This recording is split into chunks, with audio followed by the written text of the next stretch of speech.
সকাল সকাল ছাদে চলে এসেছি পুজোর ফুল তুলতে। গোপুসোনাকে কিন্তু সকালের সেবাতে বসিয়ে রেখে তারপর এসেছি। ঘুম থেকে উঠেছি তখন বাজে ঠিক 7টা। আজকে একটু তাড়াতাড়ি ঘুমটা ভেঙেছে, রাত্রে ছোটো মেয়ে জ্বালায়নি বললেই চলে, তো সেই কারণে একটুখানি ঘুমটা হয়েছে, তো সেই কারণে তাড়াতাড়ি উঠে পড়েছি। আর মিঠি যেহেতু আজকে টিচারের বাড়ি ছিল, সেই কারণে তো আরও তাড়াতাড়ি উঠতে হতো। তো গুড মর্নিং সবাইকে, কেমন আছো বলো তো সবাই? আশা করছি সবাই তোমরা ভালো আছো, আর আমরাও না বেশ ভালো আছি। আমার আরও একটি নতুন ব্লগে আবারও তোমাদেরকে স্বাগত জানাচ্ছি।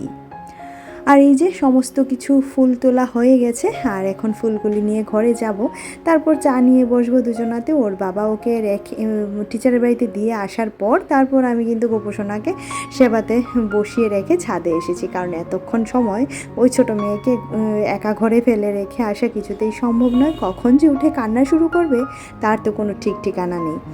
আর আজকে কাজের চাপটা একটুখানি বেশি আছে, কারণ ওর বাবা ওকে একবার টিচারের বাড়িতে দিয়ে এসেছে, আবার আনতে যাবে, আবার নিয়ে স্কুল বাসে তুলে দিয়ে আসবে, তো সেই কারণে আমার একটুখানি চাপটা বেশি আছে। আর এই হচ্ছে আজকে আমার ফুলের কালেকশন। আর এদিকে দেখো ছাদে রোদে এত দগদগ করছে, রোদটা চোখে লাগছে, জানো তো, রোদটা না ভীষণ চোখে লাগছে। আর আকাশে কিন্তু প্রচুর মেঘ আছে, একটু পরে বৃষ্টিও আসবে।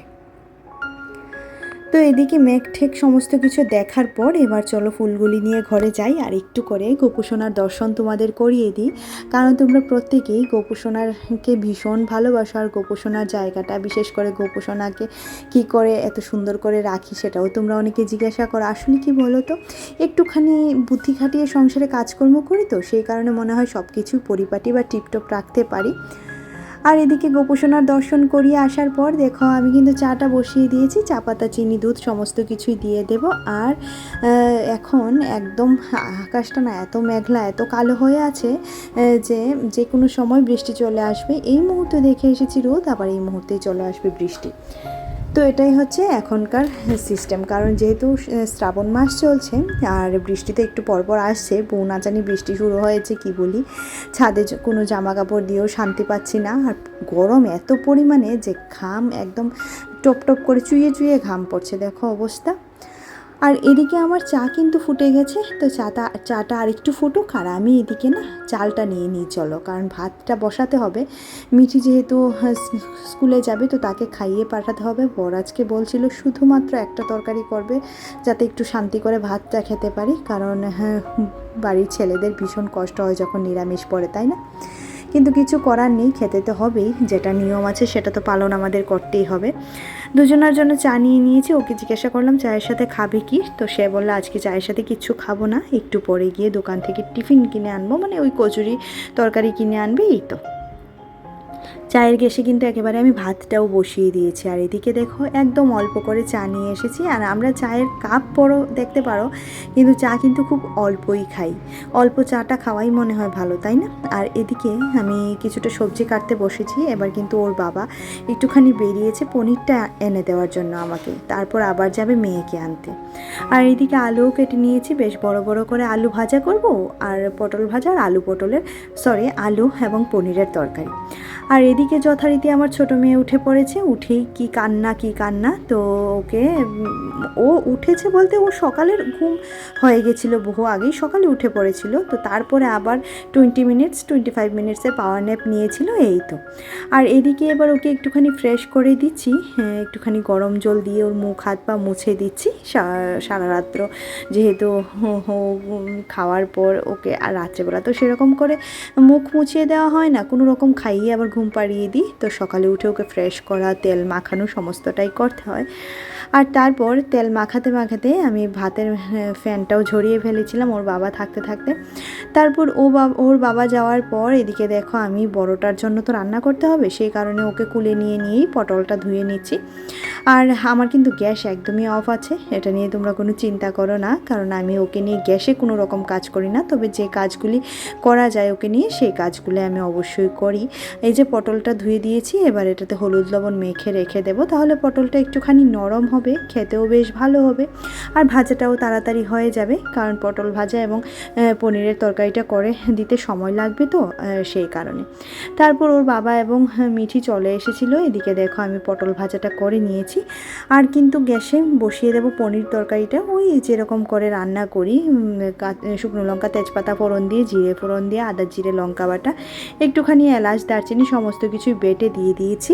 আর আমি এই পনির তরকারিটাতে ভেবেছিলাম একটুখানি টমেটো দেবো, তো বড় মেয়ে আবার টমেটো খেতে পছন্দ করে না, তো সেই কারণে দিইনি।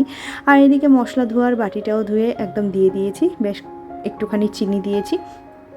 নিরামিষ তরকারিতে মিষ্টি না হলে আমার একদমই ভালো লাগে না, তো সেই কারণে নিরামিষ তরকারিটাতে একটুখানি চিনির ব্যবহার করতে হয়। আর এটা কি বলো তো, এটা হচ্ছে গতকাল রাতে যে দুধটা নষ্ট হয়ে গেছিলো, ছানা কেটে গেছিলো, সেই ছানাটাকে বড়া করার চেষ্টা করেছিলাম, কিন্তু ওই আজকে একদম তাড়াহুড়ো লেগে গেছে, তো সেই কারণে বড়াটা হয়নি। তো মশলা কষানোর সাথে এটাও দিয়ে দিয়েছি, দিয়ে আলু দিয়ে একদম ঝোলটা দিয়ে দিয়েছি। আর এদিকে দেখো পনিরটাও দিয়ে দিয়েছি।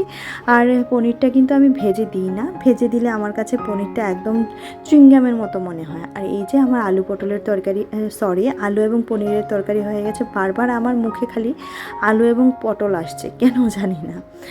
তারপর এদিকে দেখো রান্নাঘরটা পরিষ্কার মুছে নিচ্ছি, একদম পরিষ্কার পরিচ্ছন্ন করে নিচ্ছি, যেটা আমার প্রতিদিনের কাজ সেটাই করে নিচ্ছি। এবং এই কাজগুলি আমি ভীষণ যত্ন সহকারে করি, কারণ মনে হয় ওই একটুখানি 20-25 মিনিট সারাদিনে যদি আমি আমার সংসারের জন্য খাটি, তাহলে প্রতিদিন তাহলে ওই মাস গেলে যে একটা ডিপ ক্লিনিংয়ের ব্যাপার থাকে, সেটা আমার আর প্রয়োজন পড়ে না, কারণ আমি ওই প্রত্যেক দিন একটু একটু একটু একটু করে নিই, তো সে কারণে।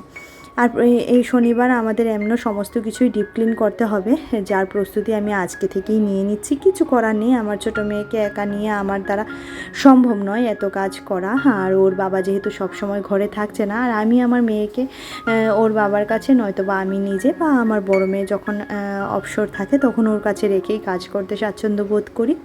আমি কিন্তু বাচ্চাকে কখনোই কারো কাছে দিই না, কারণ মিঠিকে আমি আগে বিপদে পড়ে ওর কাছে দিতাম, তো তার জন্য আমি অনেক কথাও শুনেছি জীবনে, তো সেই কারণে আমি এখন ছোটোটাকে আর কারো কাছে দিই না। পারলে কাজ করব, না হলে ওকে নিয়ে করব, না হলে না খেয়ে বসে থাকবো, তারপরেও অন্য কারোর কাছে, মানে আমাদের ফ্যামিলির কারোর কাছে ছাড়া। আর আমার মা বোন যখন এখানে থাকেন, মানে যখন আগরতলায় থাকেন, তখন তো সুবিধে হয়, ও ঘরে না থাকলেও আমার কাজের প্রেশারটা একটু বেশি থাকলে মাকে বললে মা এসে ওকে রাখে, তো আমার সেরকম অসুবিধে হয় না। আর এখন যেহেতু মা নেই, বেশ কয়েকদিন হয়েছে মা নেই, আমি কিন্তু আমার সংসারের কাজ দিব্যি করছি। এটা নয় যে কারোর জন্য কোনো কাজ থেমে থাকে বা আমি করছি না বা আমি পারছি না, সমস্ত কিছুই হচ্ছে, কিন্তু ওই মাঝে মধ্যে ও একটুখানি যন্ত্রণা করে, যেটা স্বাভাবিক, সে তো যন্ত্রণা করবেই, সে বাচ্চা, তাই না।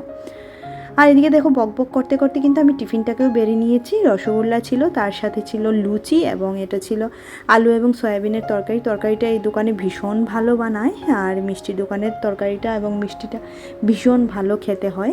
আর এদিকে দেখো যেমনটা বলেছিলাম যে আকাশে প্রচুর পরিমাণে মেঘ করেছে এবং এত পরিমাণে গরম লাগছিল, বৃষ্টিটা কিন্তু শুরুই হয়েছে, মুষলধারে বৃষ্টি হচ্ছে, প্রায় 2 থেকে 3 ঘন্টা এইভাবে বৃষ্টি হয়েছে। কিন্তু বৃষ্টি দিলে কি হবে, গরম ভাই শেষ হচ্ছে না, এত পরিমাণে গরম লাগছে, এত পরিমাণে গরম যে কি বলি। আর আজকে কিন্তু ঘর দৌড় গোছানো কিছুই তোমাদের সাথে শেয়ার করিনি, সব অফ ক্যামেরাতে করে নিয়েছি, কারণ আজকে বেশ অনেকটা সময় ওর বাবা ওর কাছে ছিল, তো সেই কারণে আমি ক্যামেরা বন্ধ করে নিজের ঘরের কাজগুলি আগে সুন্দর করে গুছিয়ে নেওয়ার চেষ্টা করেছি। তারপর স্নান করে পুজো দেওয়া হয়ে গেছে। আর এই যে আজকে আমাদের লাঞ্চ মেনু, পটল ভাজা এবং আলু পনিরের তরকারি। আর এই তো আলু ভাজাটা আমি খাচ্ছি না, আর ভালো লাগে না আলু ভাজা খেতে, জানো তো। আর আজকে ওই ভাজার সাথে একই সাথে কিন্তু দুধটা জাল করতে বসিয়ে দিয়েছি, না হলে দুধটা আবার গতকালকের মতো অবস্থা হবে। গতকাল যেমন আমার দুধটা কেটে গেছিলো, ছানা হয়ে গেছিলো, তো সেই অবস্থাটা হবে, সেটা আমি এই মুহূর্তে চাইছি না, কারণ একটু দুধ দিয়ে খেলে, ভাতটা দুধ আর আম দিয়ে একটুখানি ভাত খেলে দেখছি তৃপ্তি হচ্ছে, তো সেই কারণে দুধটা নষ্ট হয়ে গেলে খাবো কি। আর এটা হচ্ছে সন্ধেবেলা। Good evening friends. বড় মেয়ে স্কুল থেকে এসেছে, তখন বাজে 5:30।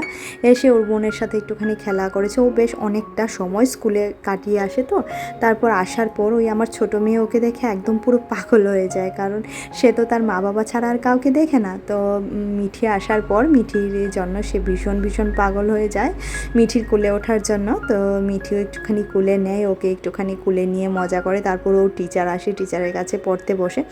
তারপর তারপর আমি দেখো এদিকে একটুখানি চাও নিয়ে এসেছি, চাটা খেয়ে নিচ্ছি।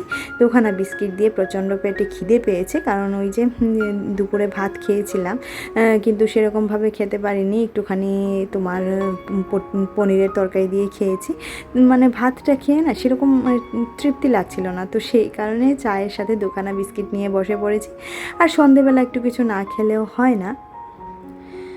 তারপর চা খাওয়ার পর দেখতেই তো পাচ্ছ ঘড়িতে কটা বাজে, 10:20 বাজে। এবার আমি চলে এসেছি রান্নাঘরে টুকটাক কিছু কাজকর্ম করতে, যতটুকু পারি করে রাখছি। আগামীকাল ওর বাবা ঘরে থাকছে না, তো সেই কারণে আমি যতটুকু পারছি একটুখানি জিনিসপত্রগুলি গুছিয়ে রাখার চেষ্টা করছি। আর এই যে কিছু রান্নাঘরেও তো টুকিটাকি জিনিসপত্র থাকে যেগুলি, আর সবচেয়ে বড় কথা কী বলো তো, রান্নাঘরটা পরিষ্কার করা সবার আগে প্রয়োজন। কারণ যেহেতু একটা এরকম 15 দিন আমাদের নিরামিষ খেতে হচ্ছে, তো সেই কারণে বুঝতেই তো পারছো তোমাদেরকে কি বোঝাতে চাইছি। আর এদিকে সমস্ত কিছু কিন্তু এবার নামিয়ে ওই ফ্রিজের উপরে কাপড়টাও নামিয়ে নেব, সমস্ত কিছু পরিষ্কার পরিচ্ছন্ন করে নেব। এবং ওই বড় আলমারির উপরে দেখছি ভীষণ পরিমাণে নোংরা পড়েছে, তো সেটাকেও একটুখানি ঘষে মেজে পরিষ্কার করে নেব।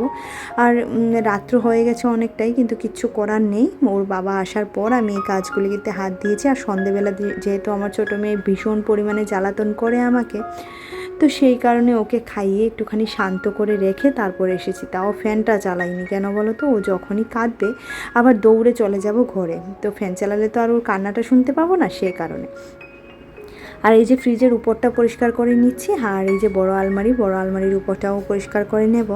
কারণ এই কাজগুলি বেশ অনেক মাস হয়ে গেছে আমি নিজের হাতে করতে পারছি না। আর যে মুহূর্তে পরিষ্কার করতে গেছি ওই নেতাটা গেছে পরে, যাকে সেটাকে তুলে আবারও শুরু করেছি। বেশ কয়েক মাস ধরে করতে পারিনি, কারণ ওই ছোটোটা যেহেতু মানে প্রেগনেন্সির জন্য করতে পারিনি। তারপর ছোটোটা হওয়ার পর ওকে সময় দেওয়া, তারপর এত উপরে উঠে কাজ করার এনার্জি এখনও নেই। সত্যি কথা বলতে কি, আমার শরীরে কিন্তু অনেক ধরনের প্রবলেম হয়, অনেক ব্যথা বেদনা যন্ত্রণা সমস্ত কিছু নিয়েই আমার সংসারে কাজকর্ম করতে হয়। কিন্তু কি করব বলো, সংসারে তো আর কেউ নেই, আমার সংসারের কাজটা আমাকেই করতে হয়। তো সেই কারণে আমি মুখ বন্ধ করে নিজের কাজটা নিজেই করে নেওয়ার চেষ্টা করি।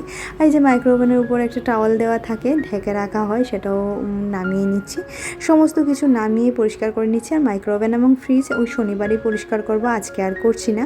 আর যদি আগামীকাল রাতে একটুখানি সময় পাই তাহলে করে নেব। আর এই যে এতগুলি পড়েছে কাপড়, আর ফ্রিজের ঢাকনাটা সত্যি অনেক নোংরা হয়েছে। আর ফ্রিজের হ্যান্ডেলে যে একটা কাপড়, একটা টাওয়াল লাগানো থাকে, সেটা কাল খুলে নেব, কাল বা পরশু দিন যেদিন ধোবো সেদিন খুলে নেব। আর এদিকে একটুখানি ডাল ভিজিয়ে রাখছি। তো চলো আজকের মতো এখানেই রাখছি, টাটা, দেখা হচ্ছে পরবর্তী ব্লগে।